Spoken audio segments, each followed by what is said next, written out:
record on this computer. It looks like, okay, everybody, this is Sheets with Bobby. And, this is something I've been wanting to do for like 6 months. And I finally got around to reaching out to Rick before Christmas break, which is basically the pausing of the or the ending of the PGA season. And I talked to you guys a lot about this a lot. And then one of my successes in DFS is honestly like respecting the work of other experts, especially experts in kind of niche type sports like golf. And one of the issues I always had with some of the bigger sites is they have like a guy that does golf, basketball, football, and baseball. They have a guy that does a little of this, guy a little of that. And as far as I know, I mean, Rick is really just kind of a golf expert. And when I first started DFS, I signed up for his site because I actually just kind of got a sense from seeing some of his free content that he was an honest dude. He was saying what he was, what he really felt. He didn't seem like he was doing it for the money in a way, which is kind of strange when you think about it.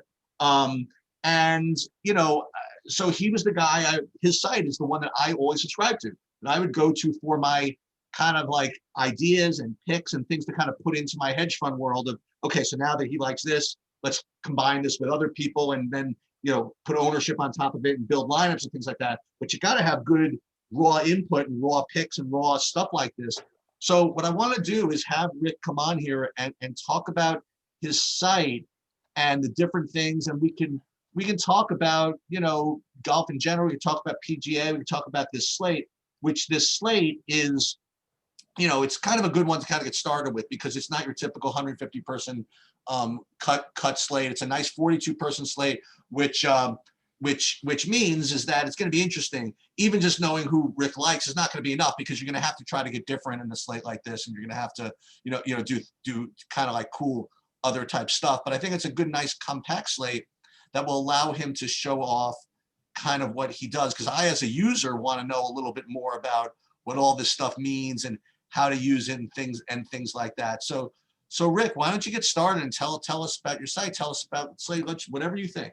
Yeah, absolutely. First of all, thank you for having me. On a macro level, I'm obviously very bullish on golf as a fantasy sport, as a sport to wager on. So when I kind of decided to go full time into golf, it was out of passion, but it was also out of opportunity, right? To what you were describing, Sheets. I didn't want to necessarily be the 100th best NFL analyst or something like that. Like I wanted to be the golf guy. And I thought that it was a sport that has a lot of room to grow. People, as they play it for the first time, they realize, wow, I get, 4 days worth of kind of sweating my lineups or sweating my bets. And it's a pretty fun thing to kind of follow along with. So that's kind of how my path has taken me to golf. And then my site, rickrungood.com is, it's a passion project, right? Like I built it for me and there's a membership on it for people who think like me and want to be part of the process. But everything that I put on here is what I want to see. And really it's a very data heavy. It is not picks. It's not touting anything. It's just, here's the raw data. Let's figure out a best way to analyze it. So where I actually start, Sheets, and I don't know if this is the process that you would go through, is I like to look at the course every single week, right? Like I like golf is one of the few sports. It's not like the NBA. It's not like the NFL where the playing surface is similar or identical every single week. Golf courses are completely different. So you really have to dive into what type of course do we have this week and who are going to be the golfers that kind of fit that mold. Well, let me interrupt you for a second. So again, what I find is really interesting about golf kind of as a sport and also as one to wager on, it's probably the only sport, certainly DFS wise, where there's no defense, right? I mean, like you don't have anybody that's trying to stop you from doing what you're doing. And one way to think about it is the only real defense to a golfer is the course, right? And when you talk about football, for example, you analyze running backs, but running backs against one team might be different than if they ran against a different team. So when people talk about course fit, to me, it's a very interesting question of how much it matters, how much to weight it. We'll talk about when we talk about your the Holy Grail thing, when you figure out how you want to weight things. Yeah. I mean, there's so much to think about how much you want to weight things. But the first thing that always comes up is course fit. So how important, like, to you is course fit? Because me, I'm like a 13 handicap. So Yep. for me, I mean, like, every course is the same. You know what I mean? Like, I'm gonna suck at Right, every it doesn't course. matter. You know what Right. I mean? There's fairways and there's greens. So with respect to DFS and wagering and golf, how important is course fit in your opinion? And you know, sometimes even in your content, you talk about the Bermuda grass stuff, and you're like, well, you know, it's really not that big a deal, you know, whatever it is. So what is your expert opinion on course fit and stuff like that?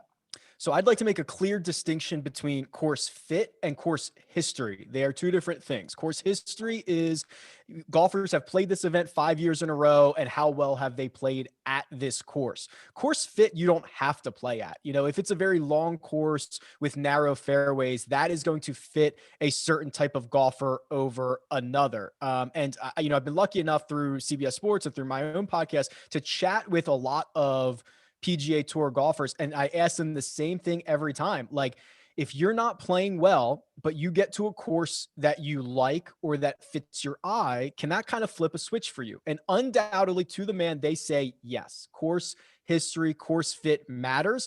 I will argue that the data says course fit matters a lot more than course history does. So there definitely is something to look into this. In terms of the grass, I'm glad you brought that up because there are a handful of the main types of grass, whether it's Bermuda grass, bent grass, Poana, which is a type of grass that grows more on the West Coast in California. You'll see that. And there are different strategies when putting on them. They're a little bit different to read, but it's going to be really hard in the data to parse out whether the guy was hitting to his intended line and he mishit it, or he misread it, or he's just not a good putter on that surface. So I have that stuff available, but I do not weigh that nearly as much as I do some of the other stats. Okay. So when you take a course like this, like, Yep. let's give an example, right? So me as kind of like a newbie person, right? I would say, okay, for number one, it looks like a long course, right? Yet from what I, you know, again, I'm cheating because I did watch a couple of your things, right? Is that you have you have really, really long, wide fairways. Yep. So, you know, you would think that instinctively that someone that didn't care whether they hit the fairway or not, right? Let's really cut it down. Someone would want to just like hit the crap out of the ball, then they would probably be kind of in decent shape with there. So tell me, based on like what we're looking at here and how you're ranking these guys and where are we? For sure. So this is my course key stats tool. And to me, this is the most valuable and probably my favorite thing that I've ever done here. And what I see a lot of others in the industry do is they look back at maybe last season's Tournament of Champions and they say, oh, wow, the guy who led the field in strokes gained putting won the event. Putting must be very important. Well, it's like, no, like the guy who putts really well any week is probably going to win or probably going to be near the top of the leaderboard. So you have a lot of models that end up being very reactive and just basically take the obvious built-in success of a golfer and look at the stats that he had that week and say that must be what's important. That to me is a big mistake. So what I do is I do it a little bit differently. There are 168 official stats on the PGA Tour that go into like a golfer's profile page. Like if you go to the PGAtour.com, go to their profile page, look through all the stats. There's like 168 of them. I take each one of those stats for each year of a golfer and I run a regression model against every course. So long story short, we can nerd out over that, but all it's doing is it's creating profiles of golfers that have success at each course. That's what it's doing. Okay. And when you look at Kapalua this week, which, yes, 7,600 yards on the scorecard, plays a lot shorter than that because of a lot of the elevation changes and the way the ball can roll out. The stats that became most important were, one, driving distance, which tends to make sense, and then strokes gained putting, which is weird, guys, because, you know, those two things don't always go together. But when you start thinking about it, we have a really long course that if you hit it in the right spot of the fairway, you can get a real good rollout and you can pick apart the par fours.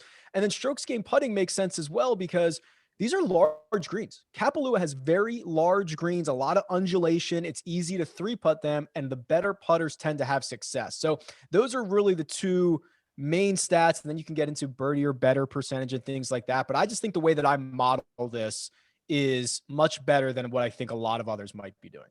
Now you mentioned birdie or better percentage. Is that I presume is I would imagine more important for a tournament like this, which is a no cut event, right? For sure. So when you guarantee golfers 4 rounds, barring a withdrawal, barring a disqualification, it's all about fantasy scoring. And the way that fantasy scoring is weighted, it is more heavily weighted to a birdie and a bogey over 2 pars, right? I mean, Okay. you get more points for more net points for a birdie and a bogey than you do for pars. If you're able to make an eagle in a round, that jumps you up in a big way. So, in terms of fantasy scoring, birdie or better percentage is almost always a top 5 stat because of how critical it is.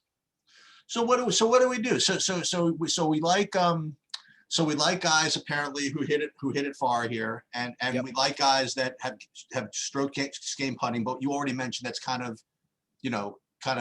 circular logic. You know what I mean? Because if they gain strokes putting, they won. You know what I mean? So I don't know how predictive that is. So it can't be as easy as like just ranking guys by the longest hitters, and we'll play the longest hitters. So you're just kind of like weighting that into your Correct. into your models to come up with guys that rate to be overall good on this course. And then we talk about Yep. How as a function of salary and things like that.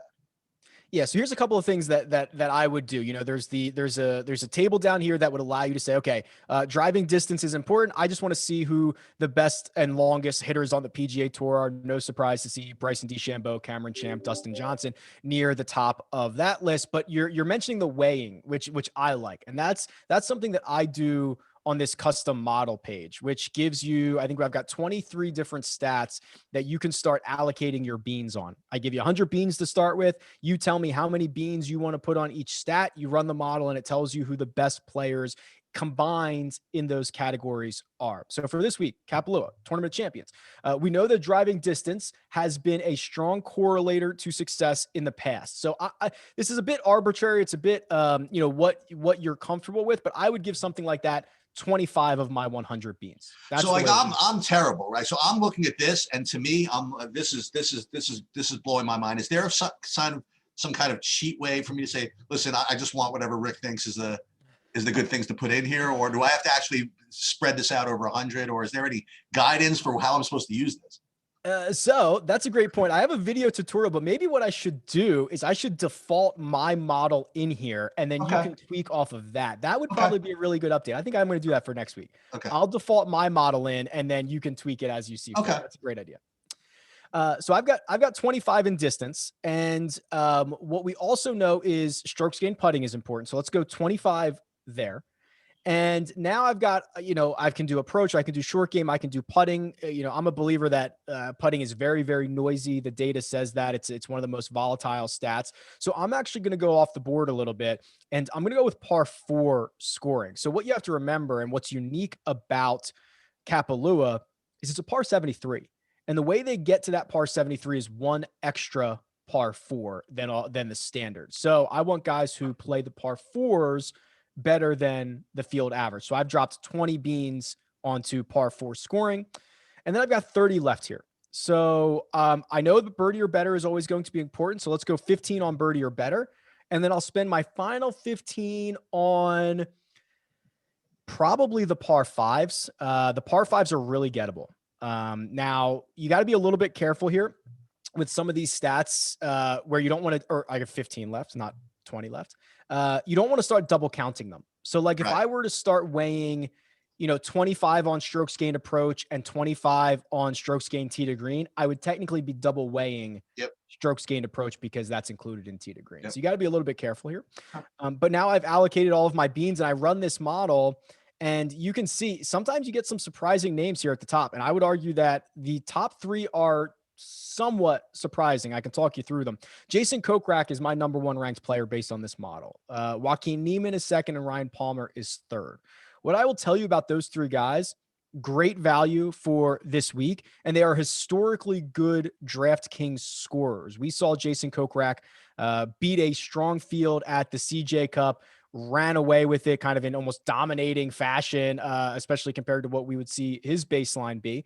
Joaquin Niemann, so I'll show you this real quick, and not to jump around and not to throw too much data at you, but I'm going to go to the cheat sheet here for Joaquin Niemann.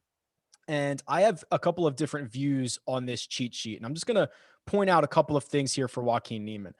You'll notice that his last 5 finishing positions are 13th, 6th, 17th, 44th, and 23rd. It's okay. It's fine. He's not blowing the doors off of anything, but this is an okay result. If we look at his actual fantasy scoring, which is a different view here, those same 5 results are 99, 95, 93, 85, and 90 DraftKings points.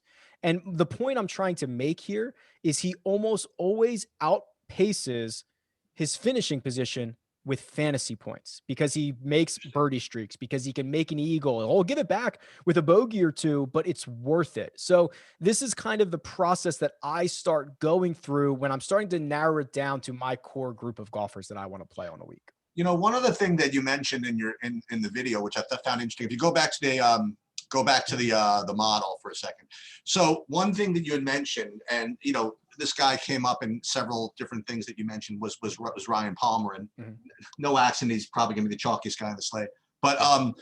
But you mentioned the difference between analyzing players' fantasy points when you use mean as opposed to median, right? And it was really interesting because I don't want to steal your thunder too much, but you know, you can come up with totally different results. Why don't you talk a little bit about that with Ryan Palmer and what else, other things you were talking about here? Yeah. So let me see if I can pull up. So as I talk through this, I'm going to pull up. I think Martin Laird is a really good example of this. Let me see if I can get him in here and get his results up here. So when you use average and golf, especially because there is a cut, and if you miss out on the final 2 rounds, you miss out on a lot of DraftKings points just by nature of it, right? So average isn't great because some guys play 2 rounds, some guys play 4 rounds. It's kind of hard to compare. And Martin Laird's a perfect example of that. So I have the golfer profiles up right now, and Martin Laird dominates and wins the Shriners Hospital for Children Open. He scores 152 and a half DraftKings points, which is based on almost any time frame that you use is really going to help his average. Now, you look at some of his other recent results, 21, 36, 75, 65, 36, 22. He's all over the place. The guy's all over the place. So average would show Martin Laird as a much better option than he might actually be because he's got 1 or 2 really good finishes that are carrying him. Now, if you look at Ryan Palmer, and this is kind of what you're alluding to here, and you go by median, Ryan Palmer's median result was phenomenal last year. He was the 13th best golfer on the PGA Tour in terms of median DraftKings points. And the reason for that is he's just consistently good, rarely great, rarely kills you. 131 points at the Zozo Championship. Then you see 82, 89. He misses the cut at the US Open, 68, 100, 70. He's just living between 75 and 100 DraftKings points nearly every single week for the entire year. That's a much different story than Martin Laird, even though they might have similar averages. Okay. Now, again, just so you know, when we hang up, all right, what Bobby and I do, when I actually, try to make money is what I do is I say, okay, I got Ryan Palmer. He looks really, really good median projection. Good median outcome. He's 7K. He's 25%. How much worse is Carlos Ortiz at 7,100 at 20%? And that's what I feel that to me is the interesting part, but your part of it is the most important because like without the initial take in data, how can you even get started? But it's so funny when I actually put in actual projections. Depends on whether you use median or mean to determine where you're going. So I hate to stray too much into Nerdville for that, but like you were saying. But you can go back to your model, talk with the other guys that were on that list. Yeah, and it's super. Go ahead. I was going to ask one quick question about the model. How do you factor in for maybe young golfers who may have played on courses like that even when they were, amateurs or whatnot, but they're in their first, second, third year, maybe first time playing the event, that kind of thing. Is there a way you could factor that stuff in?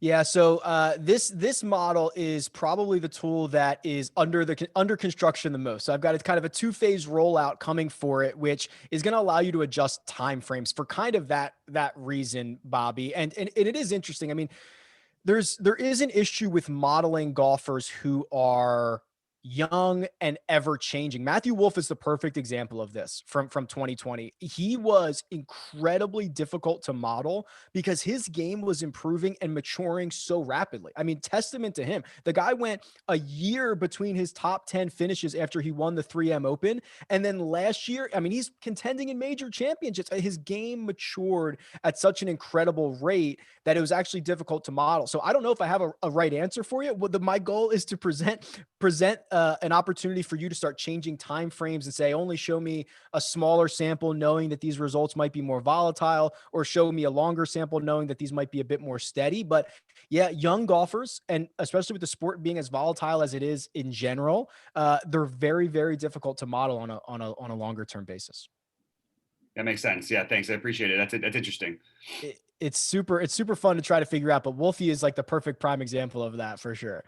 So I mean, so what I love about this model is, I have zero say. I guess I have say in it in terms of the weights that I put on, but those are coming from the correlation model. So what tends to happen is, one or two guys pop up on here and I'm like, wow, I might not have considered that guy. Let me take a deeper dive. And that's kind of how I use this. And then, you start getting into some of these other tools, and the Holy Grail is one I want to share with you guys, because this one is kind of just blows my mind on a regular basis. And this is easily the tool that has the most data in it, the most customizable data, kind of the way you can click through it. It's crazy. So what I've done is I've loaded in every single measured round. So remember, the PGA Tour, they use this system called ShotLink. It's a system of lasers that captures every single shot that a player hits. They don't use it everywhere, unfortunately. That's my big soapbox issue. Could you guys imagine if at the end of the season they said, okay, Patrick Mahomes threw 25 touchdowns, but we don't have the stats from 4 of his games, from 25% of his game. Like, could you imagine if that happened? It would be insane. But that's where we're at on the PGA Tour. So a number of measured rounds that the PGA Tour has over the last 5 years is 77,049 of them. I have them all loaded in to this database. And what you can start doing is you can start deciding what's important to you and checking off those boxes. So here we go. Let's start simple here. It's the 2021 season. We've played a handful of events. If I only want to see the best players in the 2021 season, I can click that button. You can see the events that I have measured here, and I can say, give me the best approach players in the 2021 season. And I only want to see guys who are in this field, because we're going to get rid of that noise. So here we go. Bryson DeChambeau, best strokes gained approach player in the 2021 season. Dustin Johnson second, and there's that Marty Laird third. So this is a way that you can really start narrowing it down. And maybe you say, okay, well, I want to go back a little bit further than that. I want to do 2020 and 2021, give myself a much larger sample size. A lot of the top players have only played maybe 2 events in the 2021 season, maybe the two majors. So if we go to the last season and this current season that we're in, now you start to see a little bit more of these statistics normalizing. Justin Thomas, Hideki Matsuyama, Colin Morikawa round out your top 3 in terms of strokes gained approach. And I mean, it's really a rabbit hole from here. Whether you want to start going by small greens, medium greens, large greens, the type of green, this is where you can kind of decide what's important to you and see how the numbers aggregate based on what you told the system, if that makes sense. So I also see that you do have quote unquote projections on there as well, right? So like, what would your advice be as far as, I'm a user of the site, because one thing I do is whenever I'm subscribed to anything, I'll drag the projections in, I'll put them in my projection models and factor them in that way. And then you look at your homepage, it's got like links to all the free videos and stuff like that. One of the things I should mention, by the way, that in addition to providing content in DFS, he does betting advice, and also Survivor. I still call it Survivor Pool, but in golf, the Survivor Pool business is one and done. And he does advice in that also. And I didn't even realize they do these leagues and things like that. So he's like a real overall kind of golf guy. So let me ask you, I guess. So number one, like, how would you use the difference to optimize your projections? Or I know you would say just watch my videos for sure, but you know what? That's free. Anybody can watch that. Like, if someone's going to pay for your site, what's the best way to make use of it? Yeah, sure. So I'm glad you mentioned the homepage. That's where all the content is. That's where all the tutorials are. So I have a Okay. video tutorial for each one of these tools that helps you. And then as the European Tour starts back up in a couple of weeks, I'll have data for that as well. It's not as Okay. prevalent as the PGA Tour, but it is available. So I do my best to compile that. As far as projections go, this is a really interesting conversation. So I've got loaded up the cheat sheet here, and I've got loaded up the fantasy view. And if you go to the classic version, you can actually download the cheat sheet.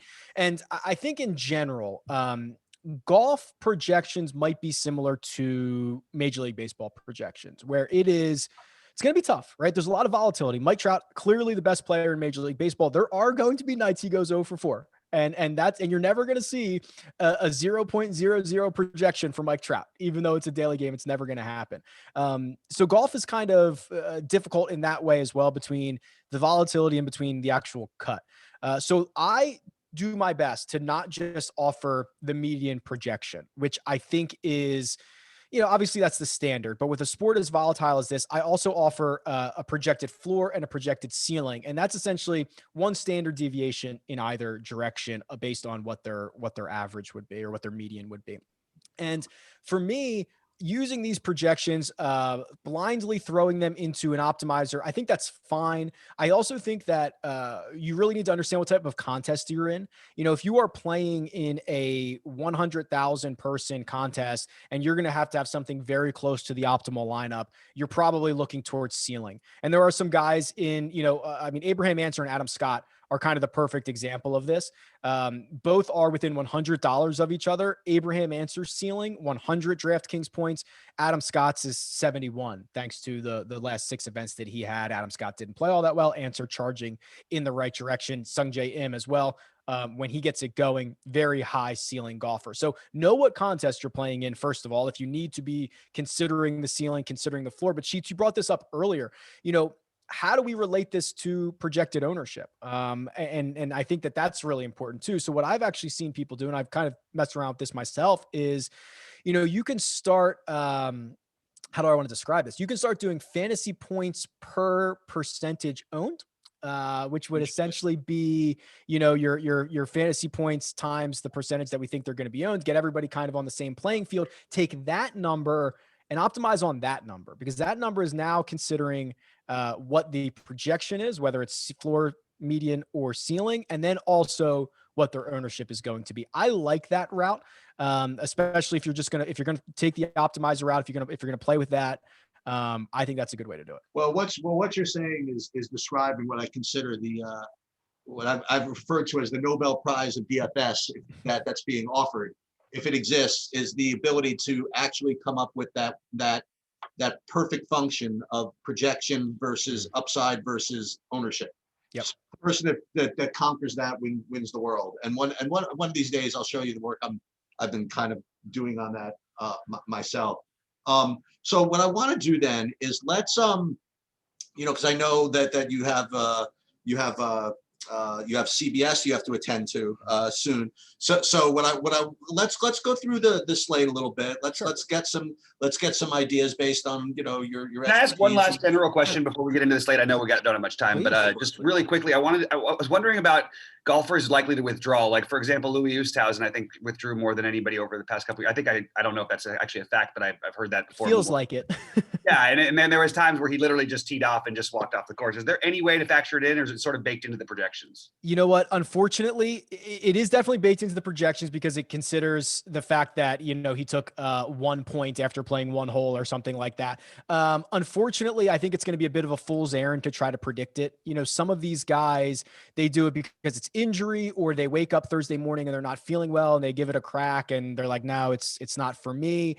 You see it more. I will say this, you see it more in these guaranteed payout events. We saw Daniel Berger do this a couple of years ago at a WGC event. Even if you finish last, you get like 50 grand. Mm-hmm. And, it's, but you have to start. So what he did is he literally hit his tee shot on Thursday morning, walked out in the middle of the fairway, picked up his ball and collected his $50,000. But he wasn't good to play all 4 rounds. So I think it's going to be a bit difficult. I think it's going to be a fool's errand. I think you're going to drive yourself crazy trying to predict it. But, and in the scheme of things, it doesn't happen often, but it will certainly kill your lineups when it does. Right. And most of the time we're talking about withdrawals. We're talking about a guy who's already 10 over after day one. Yeah, those are the ones you see come in. The guy's giving up on the course, and he's got that look about him. Right. All right, I appreciate it. Sorry, keep going. So DK did a decent job of pricing this week. You know, it's not so easy. You either have to, you know, dip down under 7K, which you don't want to do, or you need to live in the 8K, 9K range, I guess. So let's. It's funny when we talk about golfers.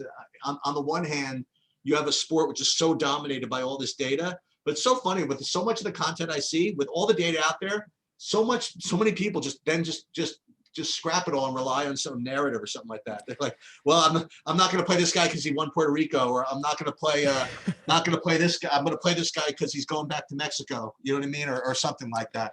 Yeah. So let's. What I love about this slate is that you've heard of everybody. You know what I mean, right. and you're going to be able to pick guys that you like, and you know, and you're going to. So talk about your favorites in I guess you want to do range by range, or what do you think? Yeah, we'll go range by range here. What I do think is interesting is and you mentioned this earlier, this is a great slate to start on. If you're new, the fact that there is no cut, listen, cut sweats on Friday. Yep. They're hard on the heart. You know, they're tough. You got a 6 of 6 that's looking really good, but you need a guy to make a birdie coming in or something like that. But here, if you're new, you're getting 4 guaranteed rounds. You're right. A lot of these are very familiar names. When we get to some of these events, you might know 5 guys if you're a casual fan of the PGA Tour. So this is a pretty good slate to start on. And what I've noticed from DraftKings over the course of the last probably year or so, they've been much less willing to give someone a $12,000 price tag. There were times in the past that a guy would be 6, 7, 8 to 1, and you'd see him with a $12,300 price tag. And we're not seeing that as much anymore. Really, they're kind of capping it at 12. You usually see the top guy much less than that. This week, $11,000 for Dustin Johnson. It's kind of a steal. I mean, it's a really good price for the top guy who's won here before, who's coming off an unbelievable stretch of golf. So you really have a lot of options available to you above the 10K range, and we'll go there first. I think Dustin Johnson is fairly priced. I'm not going out of my way to roster him. I'm also not avoiding him. I think he's fairly priced. The guy that I think is most intriguing is Bryson here. You know, he's $10,200. I was shocked to see him be the 4th most expensive golfer just because of, I mean, he's going to bombs away at Kapalua. These fairways are 100 yards wide. He's just going to let it fly. He's going to have wedge into every single par 4. He's probably going to tear apart the par 5s, and he's a really good putter. People forget that. He's one of the best putters on the PGA Tour, and everybody wants to talk about how far he bombs it. So I think for me, as I'm starting to construct lineups for the week, Dustin Johnson, Bryson DeChambeau making the vast majority of them above 10K. You know, just so you know, I mean, when you talk with us, you don't have to talk like you have to talk to some people. Like if you don't like someone, you're totally allowed to not like him with us. You know what I mean? Like and that's one of my pet peeves. Well, I like this guy, this guy's interesting, and this guy I can see him winning. And if you don't like any of those, I like these 37 guys too. So you have every right to, and on my thing, to come on in and say I hate Justin Thomas today, or even though I might like him some other day, or whatever it is. So the one kind of interesting narrative of these 10Ks is John Rahm. Yep. So again, you know, data aside, there are 2 things that are going on with him, which so I can live with one of them. I can't live with both. So you have a guy with new clubs, and we have a guy with new clubs and the guy with a bad temper. I could deal with the guy using new clubs. I could deal with the guy with a bad temper. I don't know about a guy with new clubs with a bad temper, because I know what happens when I try to use a new club in competition. It's different when you're hitting it on the range or hitting it when you're being fitted. You throw him out there in an impossible field with new clubs, and he starts to get frustrated. That's a disaster. Yeah, I've crossed John Rahm off. It's a lot of it is because of my love of Bryson DeChambeau, and he's $200 cheaper. Okay. A lot of it is the switch to Callaway. I mean, it's and people, there's 2 camps. Some people think like he's literally going to pick up these clubs for the first time on Thursday morning. No, he's been working with them for weeks. He's been getting them dialed in. He's going to be ready to rock and roll, but it is different. And we've heard players say this when they throw it into competition for the first time. It's different. If he hits a little squirrely one on Thursday, and now he's got this in his head. Like that didn't come off the club the way I thought it was, and now I'm thinking about it, and now it bleeds into Friday, and he's just a little bit behind. Like he'll figure it out eventually, and he's going to be just fine. But wow, the first couple of rounds with new sticks at a place that requires a lot of calculation and a lot of exact shots, like he's off my list. Yeah. All right. Want to move down? 9K. Let's do it. Couple of guys stand out here. Patrick Reed and Hideki Matsuyama for me. The rest are fine. I'm not particularly interested in Patrick Cantlay. I love Webb Simpson, but I don't think this is the place for him. So I've got it narrowed down to Hideki and Patrick Reed, and both have had great success here. Hideki, three trips, no worse than a T4. Great tee to green player. Obviously his issues are when he gets on the putting surface. And then Patrick Reed, who, lost in a playoff last year, has won this event before. He's got 2 runner-up finishes in the last 4 years, always finds a way to contend.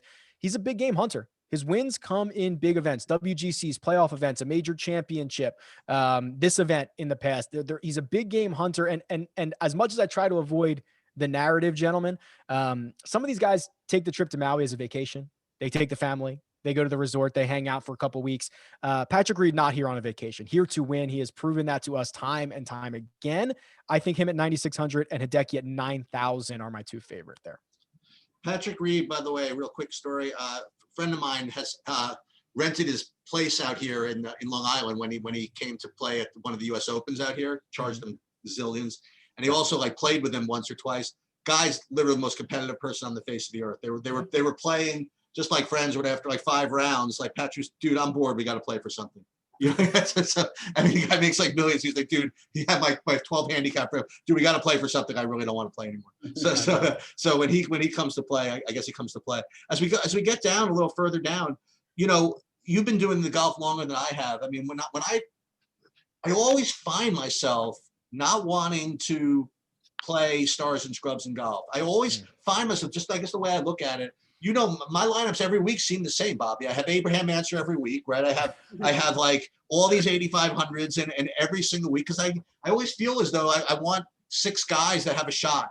You know what I mean? As opposed and Bobby, you always like smack me down, but dude, these 6K guys, some of them just always seem to get there. Maybe you don't know who they're going to be every week, but some of these guys seem to really get there. So as we get down, we go drop into these ranges. I have to remember not to necessarily love them. So it is interesting. I find that the balanced approach, it looks good, but you're trying to hit it's not even 6 coin flips in a row. It's 6 guys of 35%, right? As opposed to trying to get 2 guys at the top who might be, 50% to hit value, and then 2 guys at the bottom who might be 10% to hit value. Right. Okay.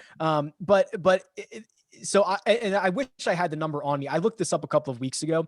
Something like 50% of the PGA Tour events in the last year were won by guys who were 12-1 or shorter. I mean, the big boys win these things. Okay. Now, if a guy is 6,800, he doesn't need to win it. He finishes T4, you're thrilled. But keep that in mind. I'll update that number. I'll let you guys know what it is, because that's always one that's interesting for me. This 8K range is super cool. I like it a lot. And the one guy that I think might unlock the slate is Colin Morikawa. And the reason that I think that is, we've had 3, he struggled at the end of 2020. A couple of events at the end got a little squirrely for him. We've had 3.5 weeks off. He's been at Summit Club working out, getting everything in order. This is your chance to get right. So I kind of take a more long-term form look at this field when everybody's had the same amount of time off. And if that's the case, if we're getting back to just reset long-term form, 3-time PGA Tour winner, a major champion, one of the best ball strikers on the PGA Tour is $8,800. That's the guy that potentially unlocks this entire thing. Okay. Love it. Some of the other guys here, real quickly on Harris, English, and Berger, because I know I know that English is, a lot of people I know are talking him up, and Berger. I just wanted to throw those guys out there because Berger seems a little cheap based on his results last year, but I don't know course fit as well as you do, obviously. So I was just wondering your thoughts on those guys.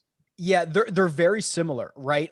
They both gain strokes in all four major categories. They're both very solid. Neither of them do anything great, but they both do everything good, which is handy to have. I've kind of crossed them off my list kind of because of the guys around them. I like Morikawa above. I like, even a Cam Smith or a Joaquin Niemann below. So they kind of didn't make the cut for me in terms of a lot of my lineups, but these are names that will be staples in my lineups throughout the week or throughout the year, excuse me, especially as we get to, some of these events that it's later in the year, but like RBC Heritage, Colonial again, even some more difficult courses. This thing's going to be a birdie fest in all likelihood, unless the wind starts kicking up. Some of these more difficult grind events, I'd prefer English and Berger in than this one. Okay. Nice. Thanks. So I mentioned Cam Smith here, who is against my grain. He's a great putter. That's against my grain to really like guys like that, but he's figuring it out. I mean, his results at the end of 2020 were phenomenal. He goes 24th at the Shriners, 11th at the CJ Cup, 4th at the Zozo. Those last two are big fields, and then 2nd at the Masters. And might have some good vibes in Hawaii. He won the Sony Open last year. I just think that he's the one guy that I think we could see take a pretty big leap in 2020 out of this range. So I think he's interesting. Okay.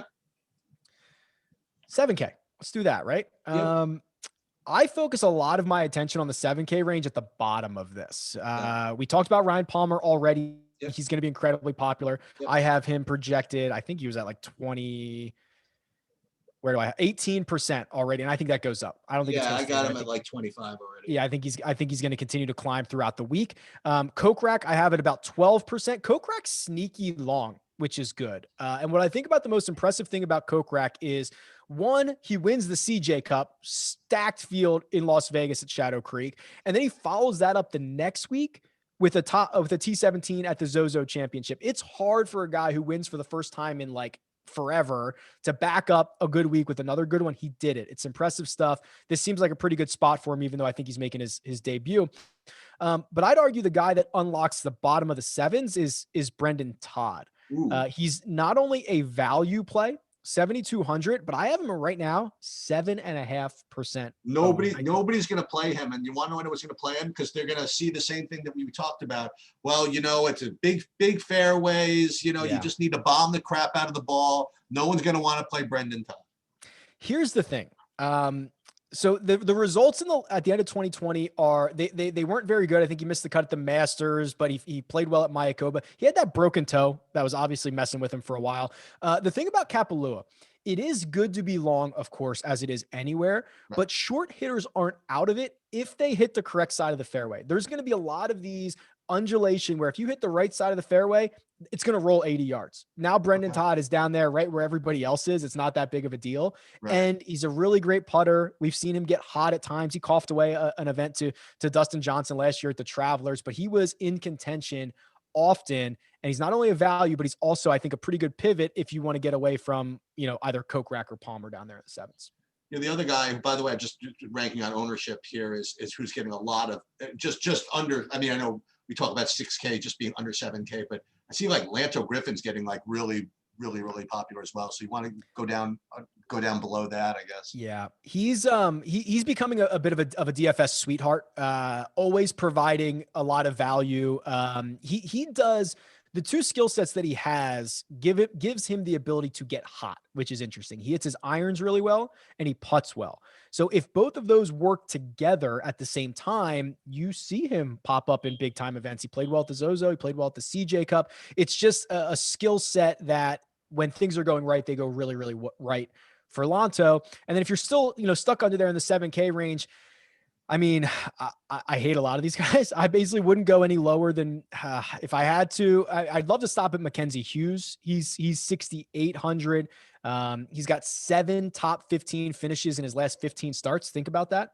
About half of the time he finishes in the top 15 for someone who's going to average like $7,100 on DraftKings. He's a real popper, as we call, but it's really ugly after that. Martin Laird might be as low as I would go. I would not touch Strab, Wawrinski, Swafford, Gay, Taylor, Land. Like those are cross. What type of? I mean, maybe I should. What type of tournaments do you play when you play?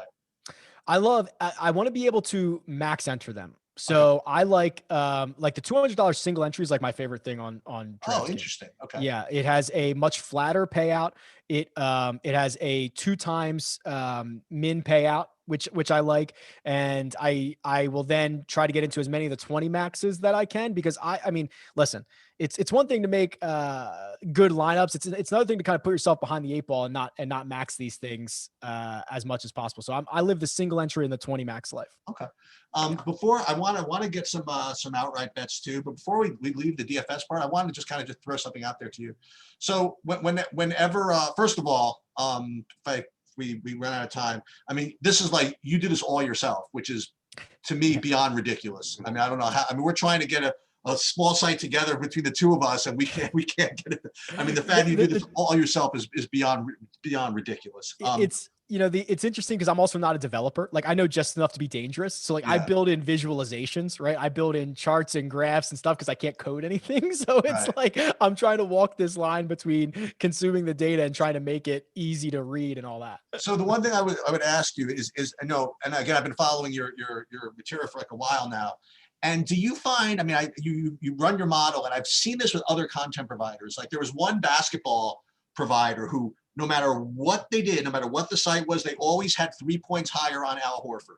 Okay. It was something in the way they coded for him that they would be, seriously, they'd be 30% Al Horford every day because they'd always be 3 points ahead. And I didn't even bother saying anything. And then there was another site, I swear to you, it was not this year, but the year before, Joe Ingles would make their optimals every single day. And it was something in the way that they were coding it that was weird. So I guess I have to ask, like, do you like, is your site designed to get John Huh or Han like literally like every week, or is it just, you know what I mean, or is it they just have that type of profile for you? Do you ever like look at the guys that your model seems to always kind of pump out? So yeah, so the site is not by default designed for that, but I understand what happens, right? And this used to happen a lot. You know who the perfect example of this was Luke List. Luke List, like 4 years ago, was phenomenal tee to green, couldn't putt. And when you start running models that are like, well, putting's volatile, who cares about that? Luke List is like the best player in the world. He'd be like the third ranked player every single field. He'd never do anything. He'd never win. It was terrible. So like, I understand it, especially if the model is weighed tee to green or weighed on approach. You're going to get John Huh, you're going to get Hideki's going to pop up a lot because he's so bad on the greens, like guys like that. So I get it. I don't tend to notice that or run into that issue too often, but the John Huh thing is great. Is you're literally the only person that ever recommends it. And he's always a good play because of it. You're just not big. It's perfect. You're not big enough to influence the universe yet, which is perfect for me. So why don't we give just before you got out of here, why don't you give a couple of your favorite betting values maybe for people that do something like that, and we'll get out of here. So I'm showing the Tournament Predictor right now. This is a new tool where I've added like 15 years worth of data and running it against some of the sportsbook models. And essentially what I'm just trying to figure out is where the value is. So the model says Dustin Johnson wins this 36% of the time. Implied odds say he wins it about 13.3. Can't bet it. It's a fair line. It's nice. I don't like to bet fair lines. So the best values in this field end up being, by the math, Adam Scott and Hideki Matsuyama. Now I hate to do this, but I throw out Adam Scott. It's a really small sample. He only played 6 times after the restart. His win at the Genesis, which was like his 8th event ago or 9th event ago, carries a lot of weight because he hasn't played a lot recently. So I'm kind of poo-pooing that a little bit. So Hideki to me becomes the guy that's like, if you're trying to return expected value, you want a good return on your dollar. Hideki's the guy that wins it a lot. 8% of the time in our world, that's a lot. And I think that there's value in that number because you can probably still get him at like 20-1, something like that. So that's what the model says. My gut says, Hideki or Reed is a good value, but like in a complete vacuum, remove everything. I kind of think Bryson just wins this, just wins it all. Right. I got you. I got it. All right. Listen, Rick, you're the man. If anybody anybody wants to subscribe, go to rickrungood.com. He's all over the place. You won't be able to miss him. And if you did miss him, shame on you. You shouldn't miss him again. He's on all the other content shows. I've seen him on the Pat Mayo show. I've seen him pretty much everywhere. He has, as usual, he's got way too many free stuff out there. You know, a lot of free YouTube videos. I hate to, you know, ruin it for everybody if he decides, oh my God, she's just telling me I should take all that stuff down. But I would definitely, like, at least for the beginning, mooch off of the free stuff. But, you know, if you have any kind of money, you're playing it all, like on especially golf, which, I mean, it's kind of silly not to take advantage of someone who's literally, this is all he does. So,